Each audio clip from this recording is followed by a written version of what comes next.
when a memory is stored that's from high stress or trauma, there is a neurotransmitter that hyper imprints that memory.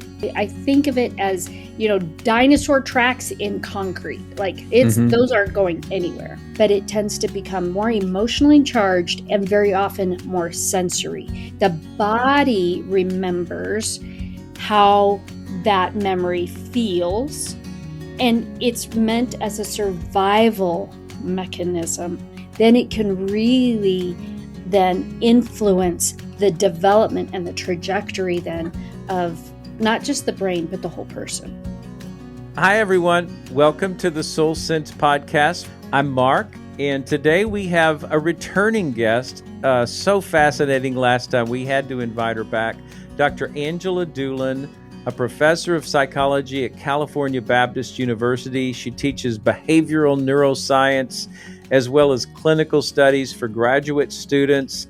She's a licensed marriage and family therapist and a licensed clinical counselor, and she's a Christian nonfiction author. So glad to have you back again, Angela. It is a privilege to be here. I'm happy to be back. So glad to have you back. I was just so fascinated with our last podcast on neuroscience and, several of the things that really stood out. But one of them that I just have not been able to get off my mind is that when someone becomes bitter, it initiates in one part of your brain, but if you hold on to it, it's like you told us that it spreads to other parts of your brain. That just blew me away because it's so parallel with that root of bitterness that the Bible talks about. Yes. That was fascinating. Today, we really want to talk about some things like trauma. We want to talk about some things like taking every thought captive. But maybe we could start with just this, to me, a really interesting question. The brain stores traumatic memories differently than ordinary ones. Can you kind of walk us through what's actually happening neurobiologically during a traumatic event that seems to make those memories so sticky? Yes, absolutely. I think that's a great place to start. So when I was here last time, I explained the difference between the limbic system and the prefrontal cortex. And the limbic system houses several structures, including our amygdala, which is our emotional processing center. The hippocampus is also there, which is our learning and memory center. And then there's a handful of other really important structures. Our prefrontal cortex is where we house what we think of as executive function. So planning, decision-making, critical thinking, being able to think before you act or process right and wrong. It's also where we house empathy and altruism. But remember, those two parts of the brain cannot be equally engaged at the same time.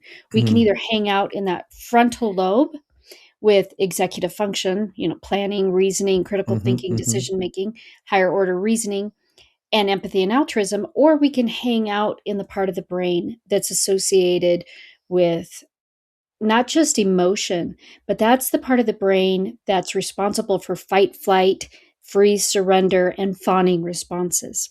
Okay. So normally when, let's say we decide, I love hamburgers and French fries. It's my thing. Sure. I'm kind of a foodie too. So Sure. let's say we decide to go try a new hamburger place. And we go and the day's going, really, really well. And that's going to keep us in that frontal part of our brain. So the emotional part is quieted. And we might go and have a great experience and walk away and remember that we really like the hamburgers. Or that they had great French fries or a really good dipping sauce. But we might not remember much else about it. I might not remember what I wore that day or what you had to drink. But I'll have a really kind of vague, overarching idea, an impression, if you will, of the event. So kind of like it's a pleasant experience, but not remember the details. Exactly. But what happens in traumatic or highly stressful impact type memories, what happens is the brain is designed to hyper remember Mm. those kinds of incidences to protect us for survival, right? So Mm-hmm. if a child in a healthy environment, for example, when I was a toddler, I ran out into the street. It was a very scary thing. I learned to be very cautious around Mm-hmm. traffic because I learned at 2 that in order to survive, you need to not run out into the street. So I have really Oh, strong yes. memories around that. Mm-hmm. Well, if a, when a memory is stored that's from high stress or trauma, there is a neurotransmitter that hyper imprints that memory into both the amygdala and the adjacent hippocampus. Okay. That's the learning and memory center. So it is going to, the glutamate takes this strong impression. I think of it as, dinosaur tracks in concrete. Like Mm-hmm. those aren't going anywhere. We have those in Texas. Not exactly concrete, more like stone, but it's out at a state park here, Dinosaur Valley State Park. Yeah. And stone is actually even more permanent than concrete, right? Yes. Yes. So it's like those dinosaur tracks. It's not going anywhere. It's going to last Mm-hmm. permanently or semi-permanently. But Mm-hmm. remember, when the amygdala gets upregulated, that emotional part of the brain, that Mm-hmm. prefrontal cortex, where reasoning and thinking through a memory, that's going to go offline. So Mm-hmm. that So that memory gets paused. That we hit pause on that while the amygdala is firing up over the trauma. exactly, and so that memory then gets hyper imprinted into the hippocampus, and the it's connected then to the amygdala, the emotional processing center, but Mhm. the memory becomes fragmented because the Oh, reasoning center of the brain is downregulated. So that's why you've got maybe footprints of the dinosaur, but not an impression of the whole dinosaur. oh, sure. And so you get just a fragment of it. And then Mhm. that memory, because it's so hyper imprinted by the glutamate and tied to the amygdala, that memory not only becomes fragmented, but it tends to become more emotionally charged and very often more sensory. The body remembers how that memory feels, and it's meant as a survival mechanism. Um, and if it's something like running out into the middle of the street as a toddler, that might be adaptive. But if it might be just a really angry parent coming at you in ways that are scary and emotionally or spiritually or psychologically abusive, then it can really then influence the development and the trajectory then of not just the brain but the whole person. And is a lot I can imagine in working with people that there's several ways it could, um, really, retard that emotional growth, slow down that emotional growth. One of them, I suppose one of the biggest ones is just being hyper vigilant and being on alert a lot. Is that one of the biggest ways that it slows that emotional growth down? It does it in a couple important ways. That is Okay. one of the big ones. Is Mhm. remember that when a child is born, the neural pathways are not formed. They have basic Okay. brain anatomy, but those pathways aren't formed. Their experiences in the first 2 to 5 years of life are going to inform where those neural pathways then are going to develop. Mhm. And the prefrontal cortex is not finished developing until somewhere between 25, and some studies say as late as 31 or 32. Yes. So when a child is in this hyper amygdala state or hyperlimbic state Mhm. on a regular basis, it slows down the development of that prefrontal cortex. And you'll see it in sometimes really concrete ways. They might have more difficulty in when math starts to become more abstract. For example, Okay. moving from regular arithmetic into algebra, and because abstract thinking requires a prefrontal cortex. Hmm. But you will see it in other ways, like poor emotional regulation, poor impulse control, poor interpersonal engagement or interpersonal skills. So you see it in a number of ways. But the other thing that happens, and this is not just true of the developing brain, this is true across the lifespan, is that stress and the brain and body don't always differentiate between real stress, like I have this impending situation Hmm. and Hmm. I just have a lot of cortisol and adrenaline on board because I'm hypervigilant because I have PTSD, right? Hmm. The brain and Hmm. body don't necessarily differentiate. But what Sure. happens is when we are in that kind of high alert, what we call threat physiology, because of a lot of cortisol, because we're in fight or flight, because we have more adrenaline on board, because we maybe are living in a very stressful situation, a difficult marriage, or Hmm. developmentally, maybe abusive parents, or maybe just extreme poverty, those kinds of Hmm. things. When we live in Like that, survival mode in some way. Yes. yes, absolutely, then what we see is a decrease of what we call brain derived neurotrophic factor, BDNF.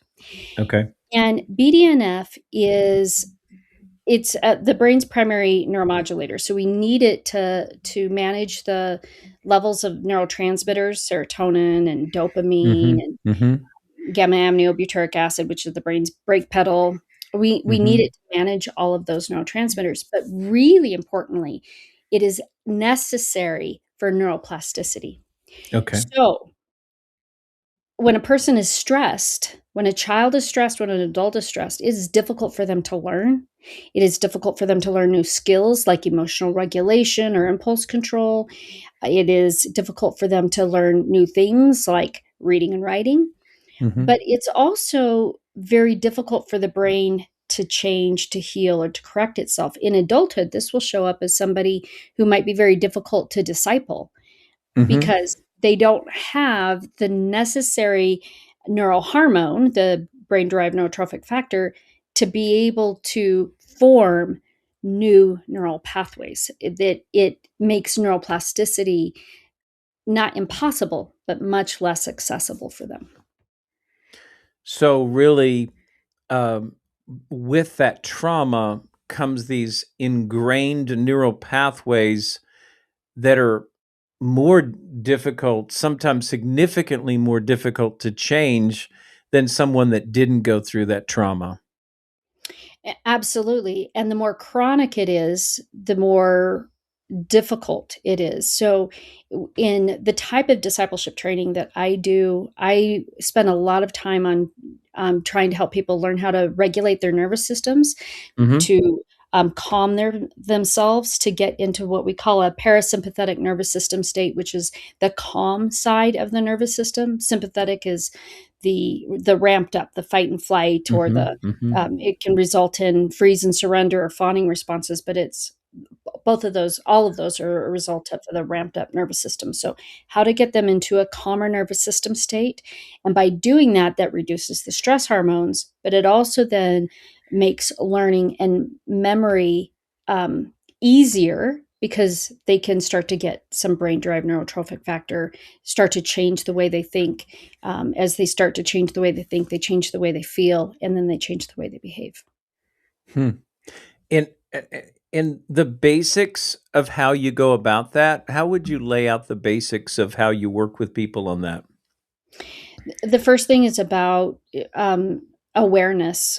I find a Okay. lot of people who live in a chronic heightened nervous system state, especially if they've had it since childhood, Mhm. don't even know when I think of it as, just a constant idle, and they don't even their car's idling higher than it should be, or their spirit or their nervous system is idling higher than it should be, and they're just not even aware of it because that's just the way it's always been. So the first thing I do is try to teach a lot of somatic awareness. Sure. And as they learn to ground themselves, then they can start to open up ways to re-experience, for example, the spiritual disciplines. Last time I was here, we talked about the spiritual Hmm. disciplines. And something that I've been chewing on myself lately is how do we help people re-experience spiritual disciplines in ways that aren't re-traumatizing to their nervous system, Hmm. right? Hmm. So if a person's like, I've got to be good and I've got to be perfect and I have to, hit all of these benchmarks in order to be um, good enough for God to accept me, then prayer or reading the word or those kind of things can actually create more pressure and ramp up the nervous system and then really Yeah. prevent them from soaking in with those spiritual disciplines we're Hmm. designed to do, which is to bring rest and restoration and spiritual renewal, not more trauma, more stress. So Hmm. a lot of it is about teaching awareness and then retraining the way they approach those kinds of things with a regulated nervous system. Okay. That is excellent. That's excellent. Talking about training, one of the questions I wanted to ask you was, we're told, and it's 2 Corinthians 10:5, take every thought captive in obedience to Christ. And the question is, if trauma literally like rewires how the brain encodes memory, how do we go about that? And kind of like, maybe even that whole framing that you were just saying, sometimes what does more harm than good? I know that I have some techniques that I work with people on in taking thoughts captive, but I wanted to hear your thoughts on that from your perspective. Yeah, I cannot think of neuroplasticity and not think about that verse. Okay. And for me, it's about helping people take whatever that thought is and just being able to put it before the Lord and Mhm. say, even if it just says, Lord, I don't like that I'm thinking this, or Lord, I don't like that Mhm. this happened, but I'm laying it here in front of you. What do you think? Kind of kind of an approach. I think that I don't think there's anything wrong with reminding people take every thought captive to the obedience of Jesus Christ, but I think we have to remember that doing that is not as easy for some as it is for others Good because point. of the access to neuroplasticity and knowing Mhm. that for some people it's not out of reach for anybody because god God wired us. I think of neuroplasticity and I think of sanctification. Mhm. He Mhm. wired us to be able to survive seasons where I call them the BC years before Christ, before Mhm. people come to have a relationship with Him. He wired us to survive those, but He also wired us then to thrive in Christ when we are in relationship with Him through the process of sanctification, which I believe is dependent on neuroplasticity. But we have to meet people where they are to do this well. We need to meet people where they are and know that for some, it will be more difficult, not impossible, but more difficult for them to bring thoughts captive to Jesus Christ if they're super anxious, if there's a lot of neural noise, a lot of interference, a lot of sense of pressure. It'll be more difficult, not impossible, than for somebody who, has a very calm nervous system and is super regulated and has a lot of emotional intelligence and maturity and some spiritual years under their belt. It'll be easier for them. So it's not, to me, the compassion piece is not about, not telling people to bring thoughts captive. I think everybody should Mhm. bring their thoughts captive. Yes. It but it's about remembering and being patient with, bearing with one another in that process, knowing that we're all on the same journey, but we're not all in the same place. I think that's so well said, Dr. Deulen, because I think one of the keys of good counseling, and I've been doing it for over 30 years now, is exactly what you said. coming to an understanding as soon as I can about where this person is and meeting them there instead of assuming that they're coming in at a different place. We have to meet them where they are. And I know I had a client years ago that told me his way that he had come up with to take thoughts captive was to imagine they were like stray dogs out in the neighborhood, and he caught one and he gave it to the dog catcher, which was Jesus. And he imagined Jesus just or driving away in the truck with the stray dog, you I love know. And I had a client just a couple years ago. She was having some very um, persistent self harm thoughts, and we talked about taking thoughts captive. She was a believer, and she wanted to know how to do that. And I gave her a couple of examples, like I said, but I said, you need to come up with your own. So by the time she came back the next time, she said, okay, I came up with it. When I get these thoughts about self harm, I'm imagining that they're like cockroaches, and I've got this big bat and I just crush it. And I said, okay, we're going to start doing that. And she told me later that when she began to do it, the first few days, it was literally to her like hundreds of times over the first few days. But within a week, it was down to 5 or 10 times a day. And within 3 weeks, she was not having any more self harm thoughts. It was amazing. That is, I love that. I think those are I love both of those examples, and Yeah. I think what that speaks to is we forget that our thoughts become neural habits, Yes. and it just becomes the go-to, and they tend to be activated by stress, right? So Hmm. something stressful Hmm. happens, we have this thought, and that's one of the reasons why bringing your thoughts captive is so important, because otherwise you stay stuck in those bad neural habits. And Dr. Deulen, there's so many things around this concept in this verse, but I find that so many people, um, they don't, they have never really imagined that it's possible to take thoughts captive. But when we think about it, it would be cruel for God to tell us to do something that we're not able to do. If I told my 6-year-old grandson, go lift that 100-pound weight, that would be cruel because it's impossible for him to do.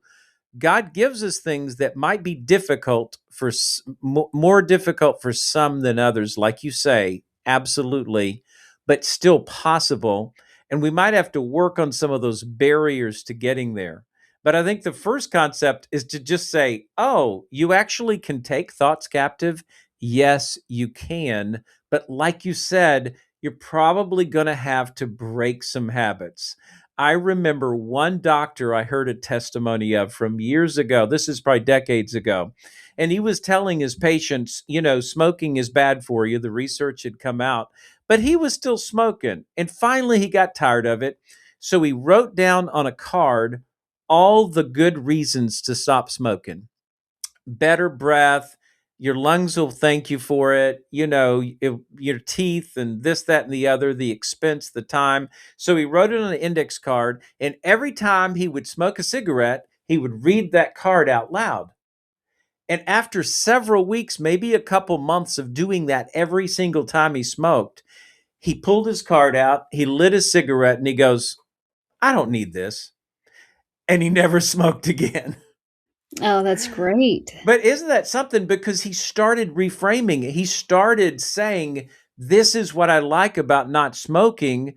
And he didn't maybe know it, but he was building his faith in the right direction. And then finally, it kind of overcame, I would say, those neural pathways. It Mhm. overcame them somehow. How would you describe something like that, Dr. Doolin? Just, neurobiological. Well, I want to go back to something you said Okay. in the early part of your explanation about how difficult it can be Hmm. to bring thoughts captive. Yes. It's so important to learn how to do hard things. And I Okay. don't think I appreciated this until recently, and it's because of the neuroscience. When we do hard things, when we make ourselves do something that we don't like to do, that we don't enjoy doing, but that we know is, kind of important to do.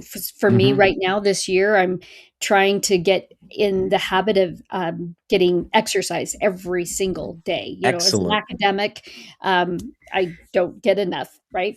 But Sure. at my age and because of my brain and because of family genetics, I know that I need exercise, and Mm-hmm. I hate it, Mm-hmm. but I'm making myself do it. Here's what Good. happens when we do hard things. Okay, I want to hear. It strengthens what we call the neurofibrillary bundles around the anterior cingulate.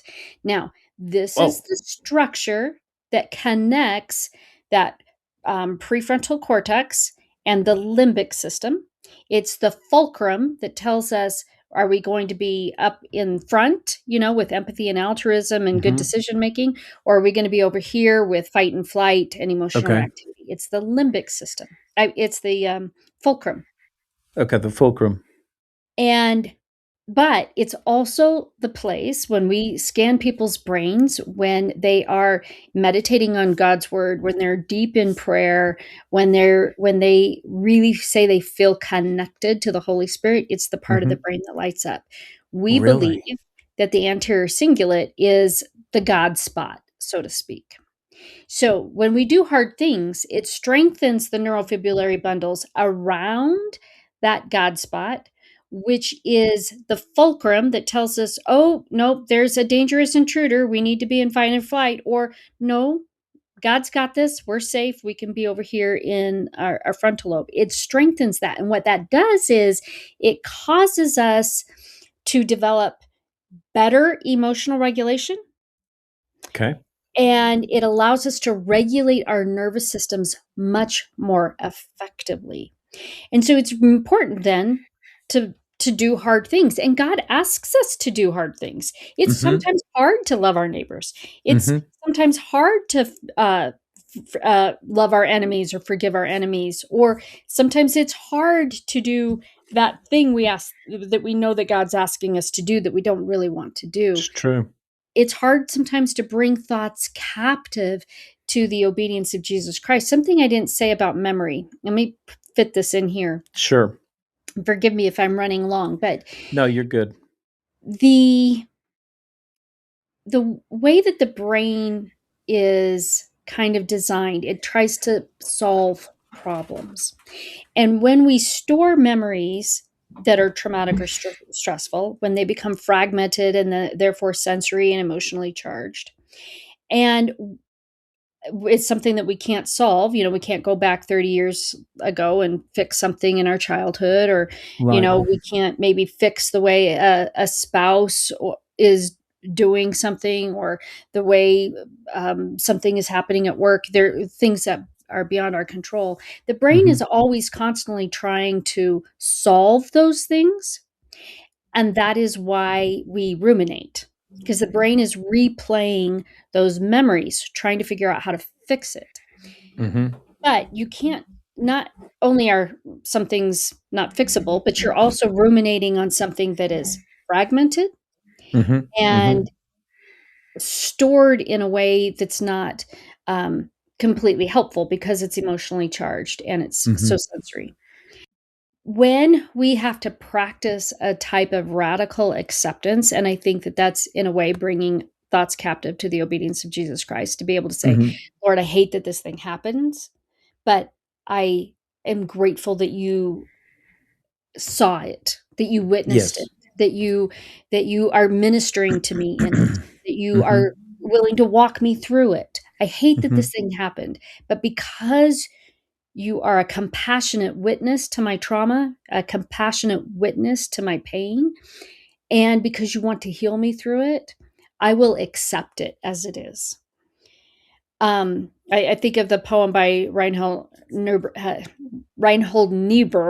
the long form of the Serenity Prayer, um, taking this sinful world as it is, not as I would have it, taking hardship as a pathway to peace. Yes. And when we can radically accept that, we're strengthening the fibers around that God spot, strengthening that anterior cingulate, but we are also then allowing ourselves to calm our nervous systems in a way that we can start to process what we haven't been able to solve in those fragmented, ruminated memories. That is so fascinating. And I heard a father once talk about raising his children. I think he had two or three sons, as I recall. But he said, there's two different ways to parent. You can wear yourself out smoothing the road in front of your children, or you can gradually teach your children to navigate a road that has potholes and bumps. And one of the great verses that I think fits with what you're saying is Hebrews 5:8. It says, though he was a son, yet he learned obedience by the things which he suffered. He learned obedience by going through doing hard things. Mm-hmm. It's amazing. Yeah. And he had to do hard things, right? I mean, Yeah. in the garden, he says, I'd rather not, Lord.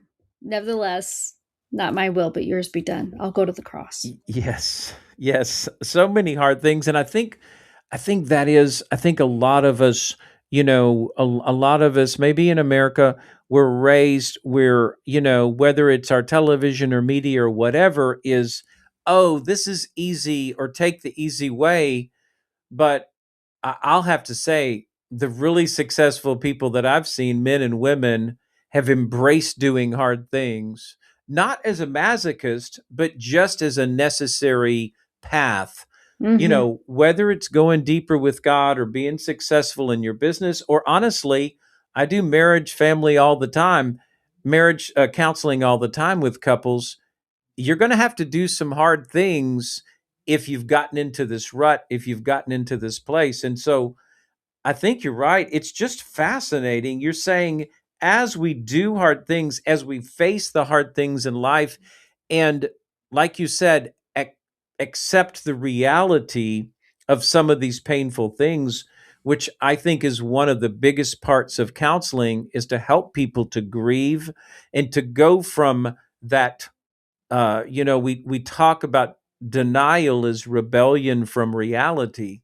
To go from that rebellious state, no, no, no, I won't accept, to humbly submitting and say, okay, Lord, show me what I need to accept. Show me the reality.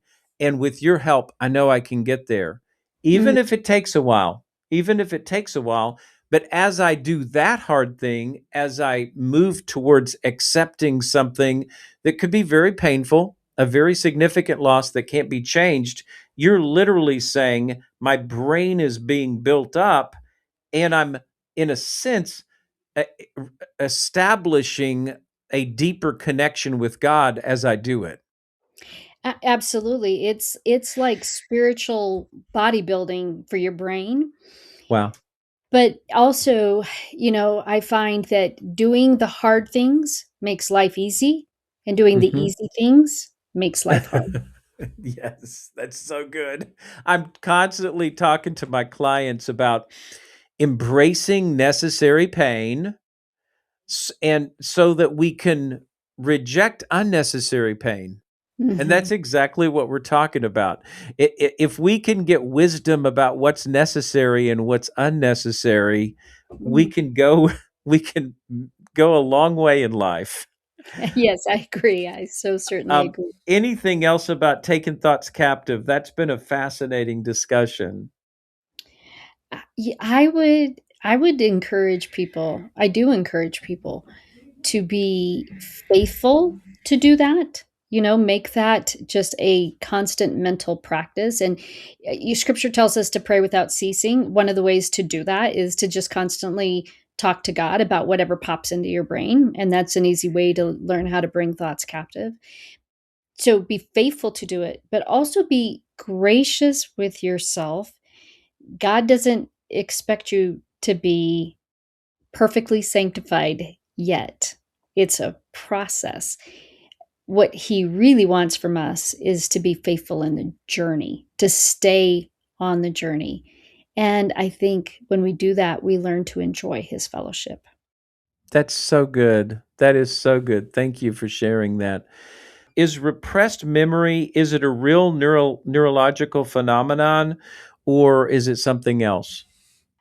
So generally, it is real most of the time. The problem is it's fragile and it's very vulnerable to suggestion. Okay.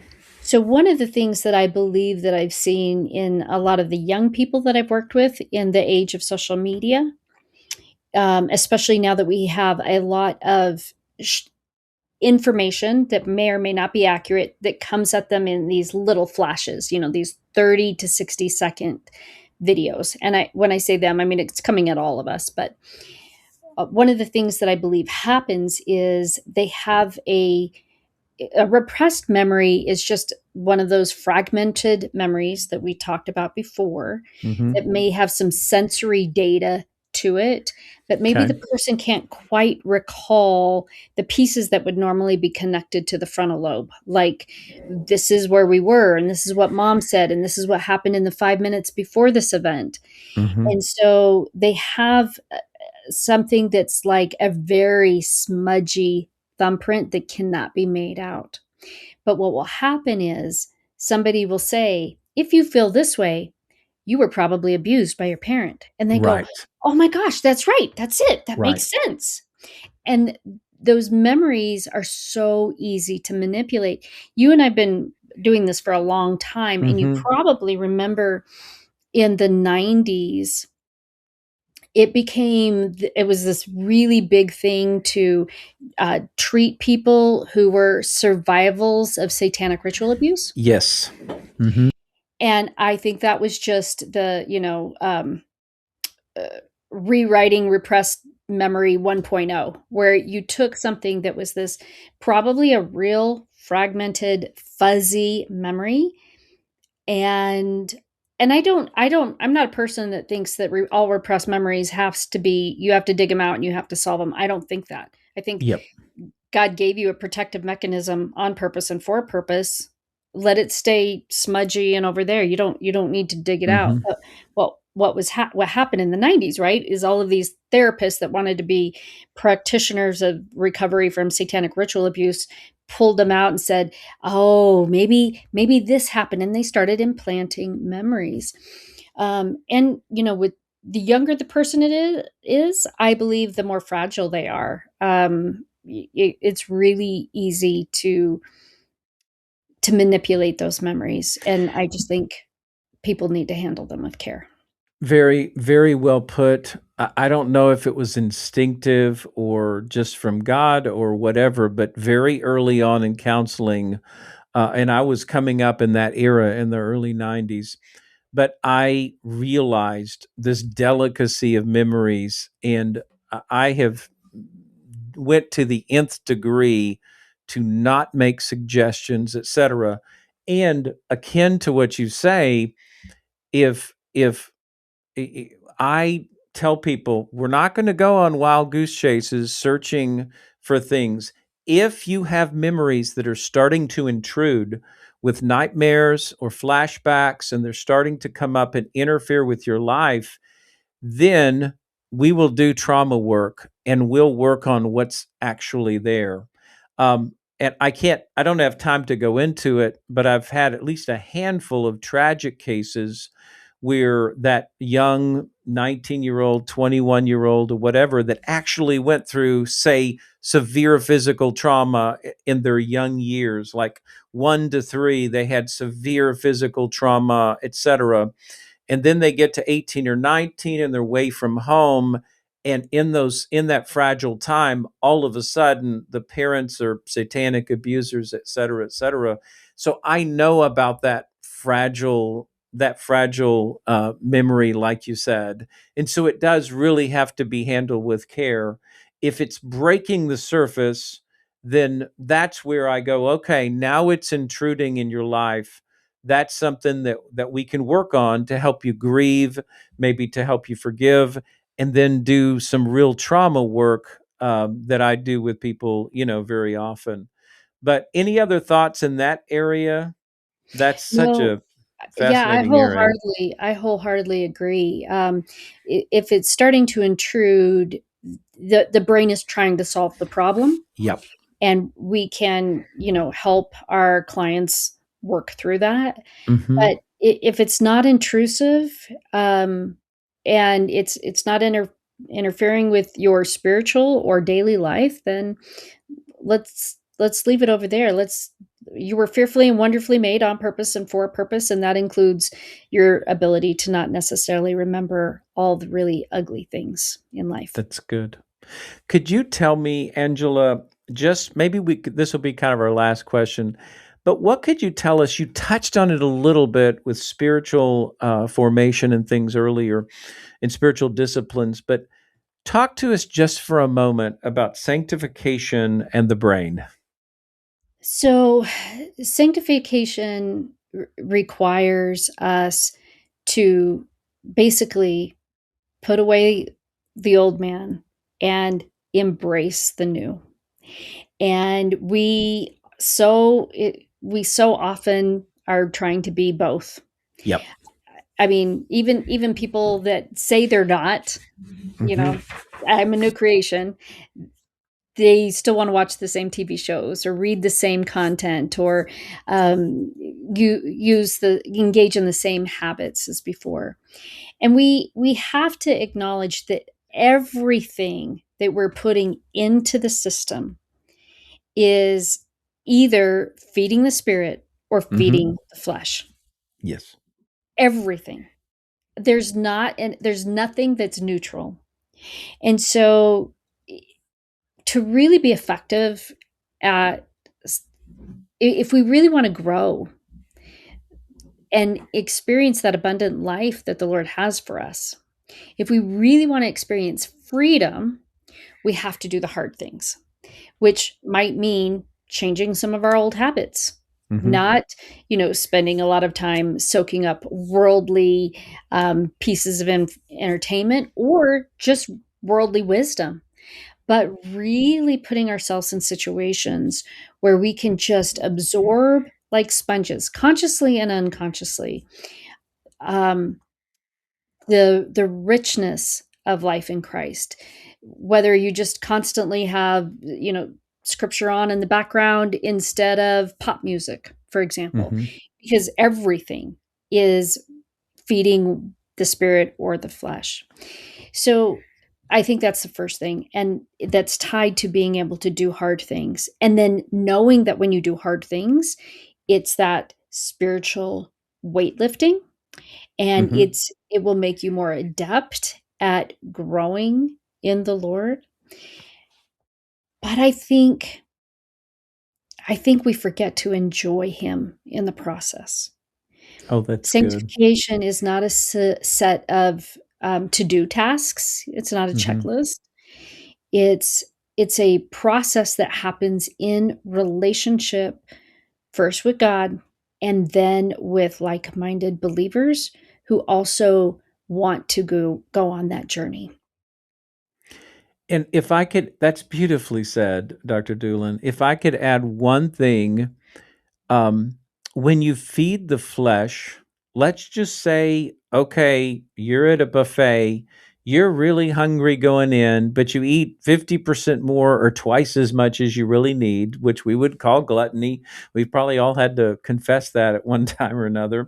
But when you feed the flesh, you get fuller and less hungry. When you feed the spirit, you get hungrier for more of what you're eating.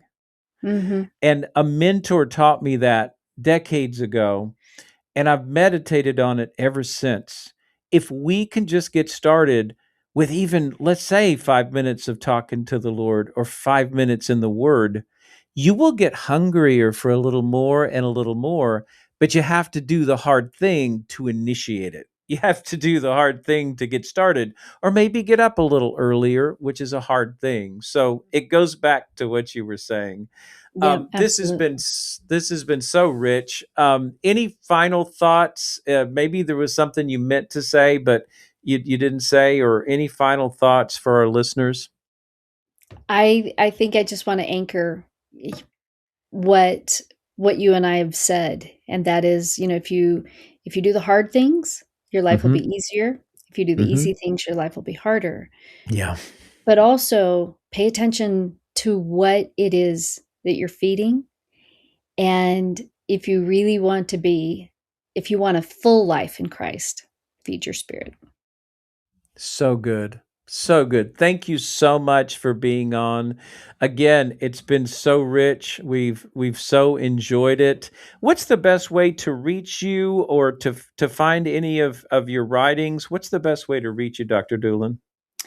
People could head over to my website, which is angeladoulen.com, Okay. or if they enjoyed this conversation, they can find more content on my YouTube channel, which is, if you go onto YouTube, just search Dr. Angela Deulen and you'll find me.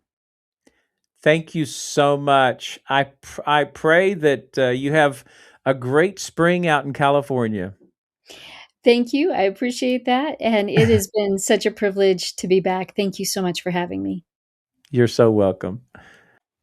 If you enjoyed this podcast, please do us a favor and like, subscribe, and share with others who might need it. And you can find additional resources at SamaritansWell.com.